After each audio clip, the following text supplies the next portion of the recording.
Bonjour, bonsoir, mesdames et messieurs. Ça dépend de l'heure à laquelle vous nous suivez en ces moments dans un monde où l'entrepreneuriat devient un levier majeur de développement. Comprendre le clé du succès n'a été aussi important. Alors, bienvenue encore une fois dans Bravo Business, une émission qui parle de l'économie, une émission qui donne comme ça la parole aux chefs d'entreprise et met en lumière l'entrepreneuriat de la République démocratique du Congo. Je suis Corinne Boembola, appelez-moi la Boems comme vous voulez. Et à travers cette émission, nous analysons le parcours, les stratégies et les opportunités qui façonnent l'économie d'aujourd'hui.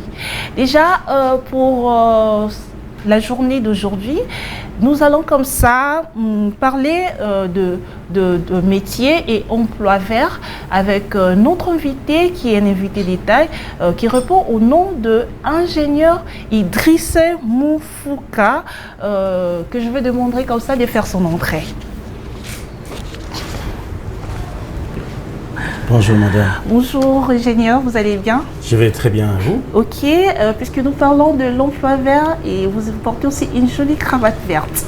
Par habitude, je porte que la cravate verte avec la chemise blanche. Ok. Je ne porte pas une autre couleur. Merci beaucoup. Vous êtes le bienvenu, installez-vous.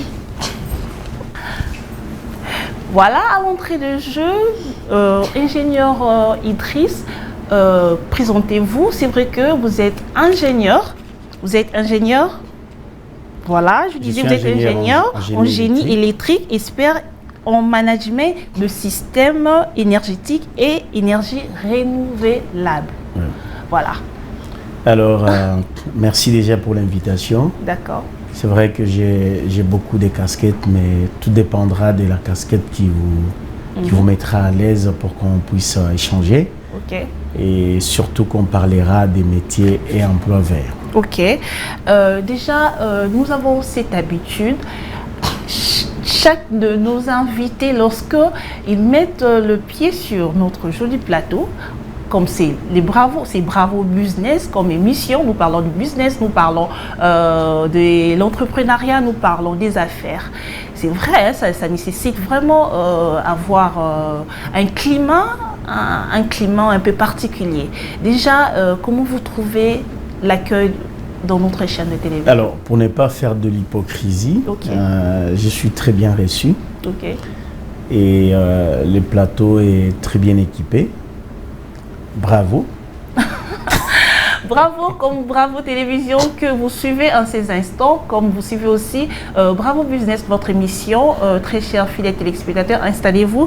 Alors, plongeons ensemble dans l'univers du business et de l'emploi vert. Oui, monsieur Idriss, vous avez dit comme ça, vous êtes spécialiste et aussi, si on peut le dire comme ça, du métier et emploi vert.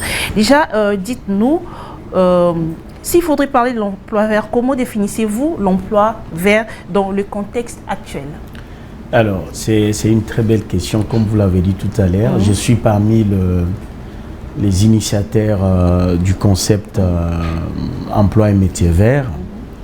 Et quand je dis parmi les initiateurs, parce que nous avions conçu ces projets jusqu'à la dotation d'un cadre réglementaire, parce qu'aujourd'hui, les sous-secteurs de métiers emploi vert est réglementé par un arrêté interministériel entre le ministre de l'Emploi et celui de l'Environnement, développement durable et nouvelle économie du climat. Alors ça, c'est une question qu'on reçoit souvent. C'est quoi un métier vert? C'est quoi un emploi vert? Je donnerai une définition très simple. Déjà, un emploi, d'une manière générale, c'est un poste où on exerce une activité professionnelle rémunérée. Tandis qu'un métier, c'est une activité professionnelle et rémunératrice. Okay. Donc, toute activité professionnelle qui est accompagnée par une rémunération, que ce soit en emploi ou en auto-emploi, c'est un métier. Donc, en bref, un métier, c'est une identité professionnelle. Oui, en parlant du ministère, vous avez parlé du ministère de l'Environnement qu'on a ajouté l'économie verte. L'économie du climat, oui. Du climat, voilà. Déjà, par rapport à l'initiative, comment trouvez-vous, c'était une belle initiative? Bon, il faut dire que notre pays aujourd'hui... C'était pas trop faire. Non, c'est pas trop faire. La RDC est signataire de l'accord de Paris sur les changements climatiques. Et nous faisons également partie de la Convention cadre des Nations Unies. Et vous savez qu'aujourd'hui, le monde entier est sur une dynamique de la décarbonisation ou de la lutte contre les changements climatiques. Et donc la question liée au changement climatique aujourd'hui est considérée également comme une opportunité économique. On parle par exemple du crédit carbone. Et aujourd'hui, la question des déchets qui est considérée également comme une opportunité économique ou génératrice de revenus. Et ce qui fait que, pour ne pas faire l'ambassadeur du ministère de l'Environnement, mais je pense que cette composition, en termes d'appellation de ces ministères, vaut la peine. Et donc, ce n'est pas pour rien que ce ministère s'appelle ministère de l'Environnement, Développement durable et nouvelle économie du climat. Et comme vous le savez, la RDC regorge le potentiel environnemental énorme, que ce soit en termes du potentiel forestier, hydrographique, le minerai stratégique. On est vraiment au cœur de la question de la conservation de l'environnement, de la promotion des métaux verts et qui ont un débouché sur les emplois. Et je pense que ça vaut la peine que ce ministère soit appelé ainsi. Déjà, c'est vrai que nous sommes pays solution, comme on a toujours comme ça plaidoyer, même que ce soit dans la COP 30 qui venait d'être passée. Là, on est en train de se préparer pour la COP 31. Ouais. Ok. Vous avez déjà participé aussi Je participe régulièrement à ces réunions qu'on appelle COP, et les conférences des partis sur le climat. J'y participe. Et l'année passée, nous étions à la COP 30 et là, on est en train de se préparer pour la COP 31. Mais le problème, ce n'est pas de participer. Le problème, c'est de présenter la position de la RDC, les potentiels de la RDC, mais aussi comment ces potentiels sont transformés en opportunités économiques. Donc aujourd'hui, l'approche la plus importante sur la question de la protection de l'environnement, c'est de ne pas seulement demander aux gens de protéger nos ressources, mais c'est comment transformer ces ressources en opportunités économiques. Et ça, c'est vraiment une dimension très importante pour notre pays. Ok, mais sinon, s'il faudrait revenir sur l'emploi vert, quels sont les principaux secteurs qui offrent les emplois verts aujourd'hui dans notre pays?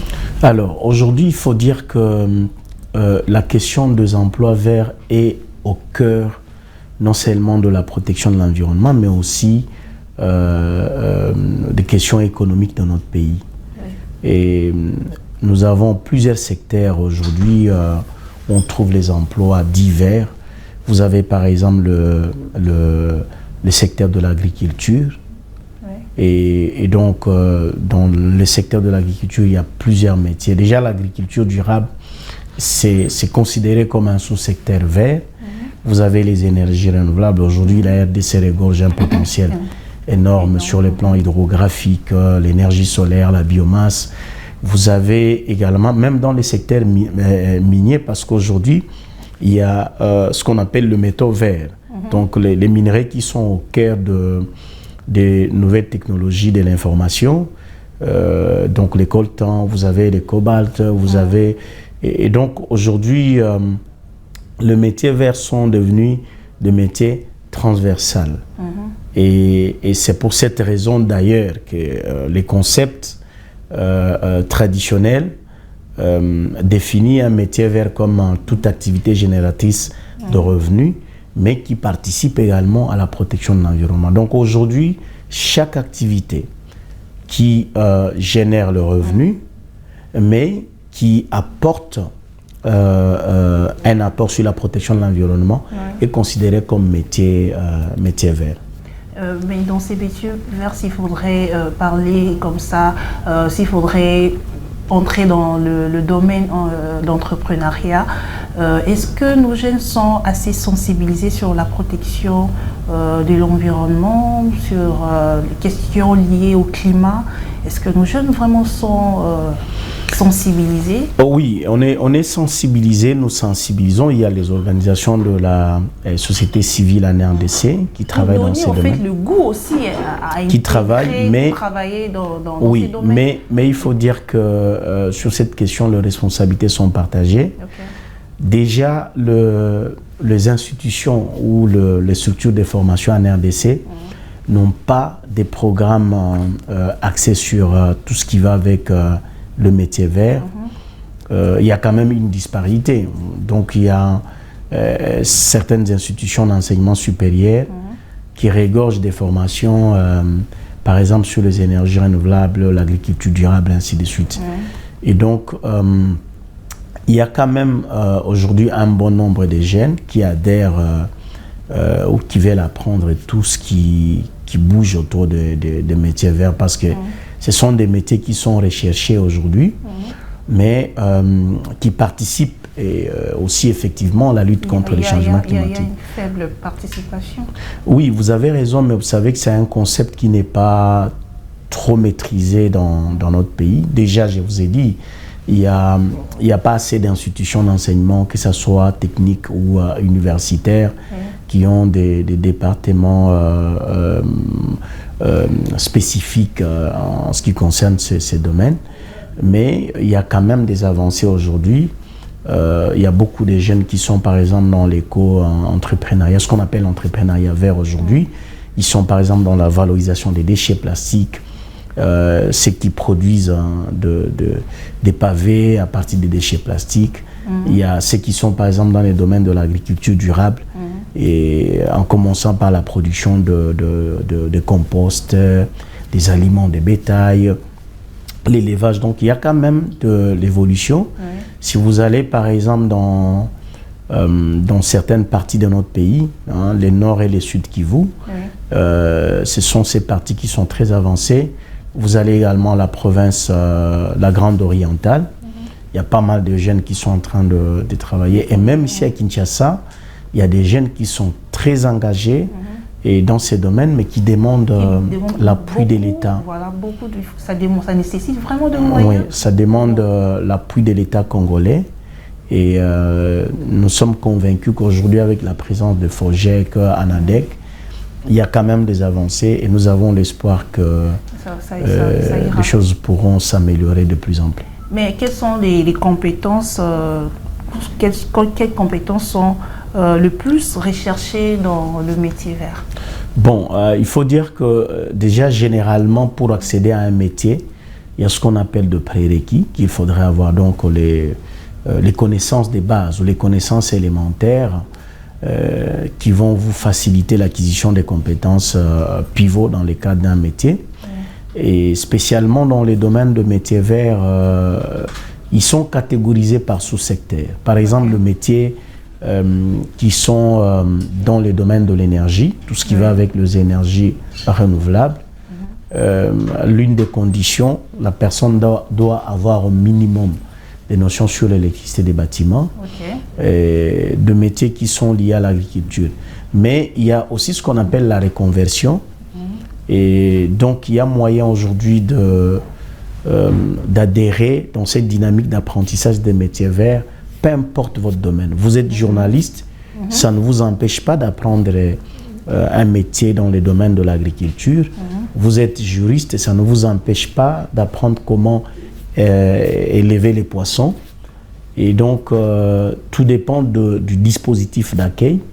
Il y a des institutions aujourd'hui qui sont en train de former sur les métiers. Il y a l'INPP, il y a plusieurs centres, tant publics que privés à travers le pays, qui sont en train de travailler pour le développement de compétences dans les cadres de métiers verts. Est-ce que la RDC possède du potentiel dans le développement de l'emploi vert? Bon, écoutez, madame, les Congos, c'est vraiment... les Congos est très riche, est très riche en tout et pour tout. Mais je pense que nous avons... il y a d'abord un problème de communication, mais aussi il faut apporter des réformes sur le système d'enseignement, que ce soit au niveau secondaire ou universitaire. L'État congolais qui doit effectivement appuyer aussi tout ce qui va avec ces projets verts. Mais je pense que les Congolais en général sont prêts. Parce que comme je vous ai dit, il y en a qui travaillent déjà dans ces domaines. Et donc, il y a quand même des avancées par rapport aux 5 dernières années passées. Alors, quel secteur vert présentement qui a plus des opportunités? Bon, je pense qu'il n'y a pas... S'il faudrait citer l'agriculture, je pense. Oui, d'une manière générale, s'il faudrait faire un petit topo... je pense qu'il y a l'agriculture durable, il y a les énergies renouvelables, il y a la valorisation des déchets. Ça aussi. Et aujourd'hui, une petite parenthèse, les pays qui sont, en fait, on pense qu'ils sont très propres par rapport à nous, c'est pas qu'ils sont propres, c'est parce qu'ils ont appris à donner de la valeur ajoutée sur les déchets. Kinshasa ne deviendra jamais propre si je voulais même soulever. Voilà. C'est vrai, on est dans les secteurs de déchets, mais quand même notre pays, c'est vrai, on est un pays, on voit les développements, mais c'est un pays, on est vraiment, je ne peux pas dire un pays très sale. Je comprends votre... L'environnement est vraiment... On comprend, madame. Ce que j'étais en train de dire tout à l'heure. Dès lors qu'on ne fera pas des déchets comme une matière première pour le développement de notre économie, mais aucune ville de la RDC ne sera propre. Si vous allez dans d'autres pays, vous allez voir que même les urines sont utilisées dans un secteur, donc soit pour le secteur énergétique, soit pour la purification de l'eau. Et donc, ici, ça, c'est vraiment la responsabilité de l'État qui doit mettre en place ce qu'on appelle une gouvernance opérationnelle en termes de valorisation des déchets. Parce que les déchets que vous voyez avec du plastique aujourd'hui, on peut produire des pavés. Même du pétrole. Du pétrole. Au Nigeria. Voilà. Mais les problèmes, les déchets des batteries de véhicules aujourd'hui, on peut aussi produire les accessoires dans la plomberie sanitaire. Et il y a les déchets brassicoles, les déchets organiques. Aujourd'hui, on peut produire des gaz pour la cuisson. Mais le problème, c'est que les tissus économiques de la RDC a un petit souci. Aujourd'hui, vous allez, par exemple, produire des pavés écologiques avec les déchets plastiques. Mais qui va les acheter? C'est là où la responsabilité de l'État est très importante. Donc, mettre en place un mécanisme d'absorption de tous les produits issus des différents déchets. Et ça, c'est de 1. Mais l'État peut également faire ce qu'on appelle des subventions à tous les projets qui vont dans le sens de la valorisation des déchets ou dans le sens de l'assainissement. En ce moment-là, on peut s'attendre à une ville ou à des villes propres. Au-delà de la culture d'assainissement qu'il faudrait également intégrer. Il faudrait vraiment marteler, il faudrait plus sensibiliser nos jeunes, par exemple. C'est là, il y a vraiment... Madame, les problèmes... en fait, il y a des failles. Les problèmes de l'assainissement ou de la propriété, et la sensibilisation, c'est l'une des solutions. Mais on ne doit pas s'arrêter à la sensibilisation. Je vais vous donner un exemple. vous sensibilisez les gens de ne pas jeter les déchets plastiques en désordre. Ils vont garder ça dans leur maison. Après, ils vont faire quoi avec? Vous voyez? La question doit être beaucoup plus tournée sur qu'est-ce qu'on fait avec les déchets que nous avons. Les déchets doivent faire l'objet d'outils générateurs de revenus. Je vais te donner un exemple banal. Si aujourd'hui, vous dites au Quinois, bon voilà, tout celui qui va disposer 30 kilos de déchets organiques ou de déchets, excusez-moi, ménagers, et 1 kilo aura $10. Ok. Ben, vous allez voir, personne ne va jeter ces poubelles en désordre. Mais nous avons vu, il y a quelques entreprises aussi. Non, mais c'est à quel prix, madame? C'est à quel prix? Vous allez demander à quelqu'un de vous amener une tonne de plastique pour lui donner $5.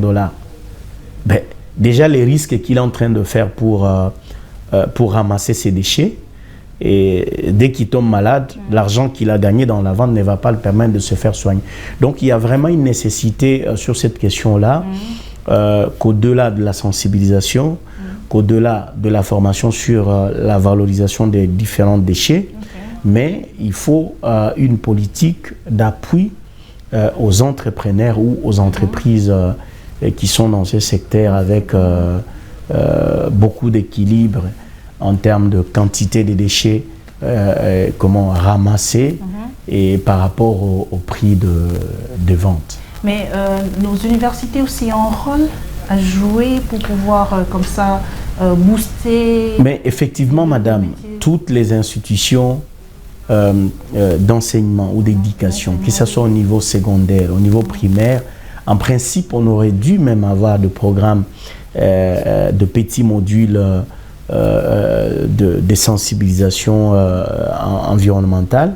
Mais il n'y a pas que les universités, les écoles, même les églises. Hein, et 90% des Congolais croyants et passent les temps dans des églises. Mais c'est pas mauvais de prêcher les ciels, mais est-ce qu'on peut aussi prêcher sur comment tenir son environnement?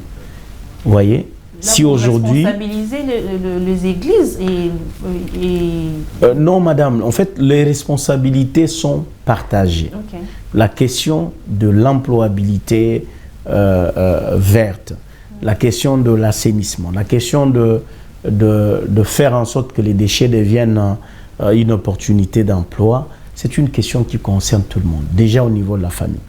Qu'est-ce que nous disons à nos enfants après avoir utilisé, après avoir bu de l'eau qui était dans une bouteille? Qu'est-ce que nous disons? Et quand vous montez au niveau de l'école, est-ce que les écoles ont des poubelles? Est-ce qu'on incite les enfants à ne pas jeter les déchets n'importe comment? Et puis, quand vous allez dans nos églises, ce n'est pas mauvais de parler de la richesse, de parler du ciel, mais l'environnement dans lequel vous vivez. Regardez les installations hygiéniques des églises. Est-ce que ça transmet les messages de la protection de l'environnement? Regardez comment, et vous allez même dans des entreprises. Chaque entreprise aujourd'hui consomme des tonnes de papier. Comment les déchets des papiers sont utilisés? Est-ce que les entreprises en RDC ont une politique de gestion de leurs déchets, les papiers par exemple qui sont plus consommés, les cartouches des imprimantes, comment c'est géré? Je vous donne un exemple, la ville de Kinshasa aujourd'hui a plus de 8 millions, de véhicules. Et nous avions mené une enquête où chaque véhicule a une batterie et dans l'espace de 3 à 6 mois, il y a une batterie de véhicule qui est déclassée. Donc si on prend la moyenne, chaque 6 mois, il y a 4 millions de batteries qui sont déclassées à Kinshasa. Mais la question, où vont ces batteries? Et si vous allez plus loin, chaque batterie a au moins 1 à 2 litres d'acide. Donc, en déclassant 4 millions de batteries, si vous faites des calculs, vous voyez ce que ça donne en termes de litres d'acide. Donc, c'est vraiment des responsabilités qui sont partagées partant de la famille, les écoles, les églises, les entreprises, mais aussi les décideurs, même les ministères. Il faut faire un tour dans les différents bâtiments ministériels de notre pays. Est-ce qu'ils ont des poubelles? Il faut voir comment les différents cabinets gèrent leurs déchets. Donc, je pense que c'est une question qui va dès la famille jusqu'au niveau institutionnel. Alors, comment le gouvernement et les secteurs privés, aussi les ONG, peuvent-ils collaborer pour développer les emplois verts? Déjà, le gouvernement congolais ou l'État congolais privilégie le partenariat privé-public. Parce qu'aujourd'hui, il n'y a aucun État qui peut se développer qu'avec ce qu'on appelle des appuis publics. Donc, il y a aussi cet aspect. Et je pense qu'il y a aussi quelques acteurs ou quelques entreprises privées qui travaillent dans ces domaines. Mais ce que nous demandons à l'État congolais, c'est d'accorder l'appui financier aux entrepreneurs qui sont dans les domaines des emplois verts. Mais l'État doit avoir également son industrie des valorisations, par exemple des déchets, qui va non seulement donner un coup de pouce sur des questions d'assainissement, mais derrière cet assainissement, il y a des emplois effectivement divers qui seront créés. Donc l'État doit être le premier responsable à valoriser les emplois et les métiers verts. Oui, mais en y travaillant avec les privés aussi. Oui, je rappelle à nos téléspectateurs, nous sommes en train de parler de métiers et l'emploi vert avec l'ingénieur, comme vous voulez que je vous appelle, ingénieur Idriss. Alors, nous sommes en train de chuter, mais avant tout, j'aimerais, ingénieur Idriss, vous me dites un peu quelles actions prioritaires devraient être mises en œuvre dès maintenant pour accélérer la création d'emplois verts en RDC. Déjà, je vous informe qu'il y a quand même des avancées depuis l'année passée. Le gouvernement congolais a mis en place des instruments majeurs. Déjà, il y a l'arrêté interministériel portant réglementation du secteur de métiers emploi vert. Et l'État a mis en place également un outil qu'on appelle le plan national de développement des emplois et métiers verts. Et donc, ces plans définissent ce qui doit être fait à l'horizon 2030. Ça, c'est déjà des avancées très significatives. Mais l'État continue à stimuler le privé, aussi de considérer ces sous-secteurs d'emploi et métiers verts comme un vecteur économique, même si c'est un concept qui est encore nouveau. Mais l'État et les privés sont en train de fournir des efforts et nous sommes convaincus qu'à l'horizon 2030, nous aurons quand même beaucoup d'avancées dans ce secteur. Ses fruits.